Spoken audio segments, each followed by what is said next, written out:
अमेरिकी green card की ऐसी चाहत नाबालिगों का इस्तेमाल कर रहे भारतीय माता पिता और मानव तस्कर वे अमेरिका की मेक्सिको या कनाडा से लगती सीमा पर पाए जाते हैं। ज्यादातर की उम्र 12 से 15 साल के बीच होती है, लेकिन कभी कभी 6 साल भी। बिल्कुल अकेले डरे समय अनजानी जगह को कातर नजरों से घूरते हुए। इनके पास कुछ नहीं होता सिवाय कागज के एक टुकड़े के, जिस पर उनके माता पिता का नाम और संपर्क करने की जानकारी लिखी होती है। अकेले घुसपैठ। पिछले कुछ वर्षों में ये ट्रेंड बढ़ा है। अमेरिका की सीमाओं पर भारतीय बच्चे मिल रहे हैं बिना किसी डॉक्यूमेंट या गार्जियन की घुसपैठ की कोशिश करते हुए।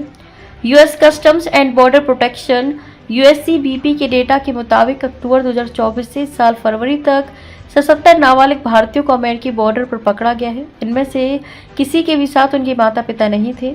ये मामले बताते हैं कि अवैध इमिग्रेशन में किस तरह बच्चों का इस्तेमाल किया जा रहा है। जानबूझकर छोड़े गए डेटा से पता चलता है कि 77 में से 53 बच्चों को मेक्सिको से लगते दक्षिणी बॉर्डर पर पकड़ा गया, जबकि 22 नाबालिग कनाडा की तरफ से घुसपैठ करते हुए पकड़ में आए। कुछ बच्चे अमेरिका के अंदर पकड़े गए हैं। इन सभी को जानबूझकर सीमा के पास अकेला छोड़ा गया था। यहाँ तक कि कनाडाई सीमा के मुश्किल भरे हालात में भी, जहाँ मौसम बहुत कठिन होता है। कोविड में कमी। यूएससीबीपी के रिकॉर्ड के मुताबिक 2022 से 2025 के बीच कुल 1656 नाबालिग भारतीयों को अमेरिका में प्रवेश करने की कोशिश करते हुए पकड़ा गया। ये सभी अकेले थे। 2023 में सबसे ज्यादा 730 बच्चे पकड़ में आए। 2022 में ये संख्या 409 और 2024 में 517 थी। कोविड महामारी के दौरान तुलनात्मक रूप से इसमें कमी आई। तब 2020 में 219 और 2021 में 237 नाबालिग अवैध घुसपैठ करते हुए पकड़ में आए थे। शायद इसकी वजह यह है कि कोविड के दौरान यात्रा प्रतिबंधों और वैश्विक मंदी के कारण माइग्रेशन कम हुआ था। हालांकि महामारी के बाद आंकड़े तेजी से बढ़े।